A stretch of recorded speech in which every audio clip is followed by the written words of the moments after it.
ایک بزم کے اندر علی علیہ السلام سے سوال ہوا، کون سے جانور بچے دیتے ہیں اور کون سے جانور انڈے دیتے ہیں؟ امام علی علیہ السلام نے جواب دیا کہ جن کے کان اندر ہیں وہ انڈے دیتے ہیں اور جن کے کان باہر ہیں وہ بچے دیتے ہیں۔ وہ آدمی جواب سن کر بیٹھا تو ایک دوسرا آدمی کھڑا ہو گیا اور یہی سوال دہرایا، کون سے جانور بچے دیتے ہیں اور کون سے جانور انڈے دیتے ہیں؟ اب سائل بدلا تو حضرت علی علیہ السلام نے بھی خیرات بدلی۔ چونکہ حضرت علی علیہ السلام کبھی بھی سائل کو پرانی خیرات نہیں دیتے، اس لیے حضرت علی علیہ السلام کا جواب بھی بدلا۔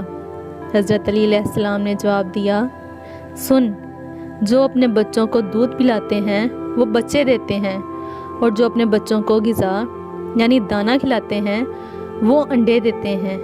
دوسرا آدمی جواب سن کر بیٹھا تو ایک تیسرا آدمی کھڑا ہو گیا اور یہی سوال دہرایا، کون سے جانور بچے دیتے ہیں اور کون سے جانور انڈے دیتے ہیں؟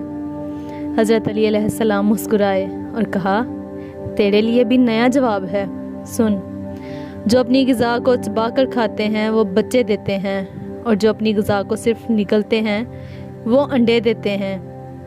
مجمع پر حیرانی چھائی اور ہر کوئی خاموش ہو گیا۔ حضرت علی علیہ السلام نے فرمایا، خاموش کیوں ہو گئے؟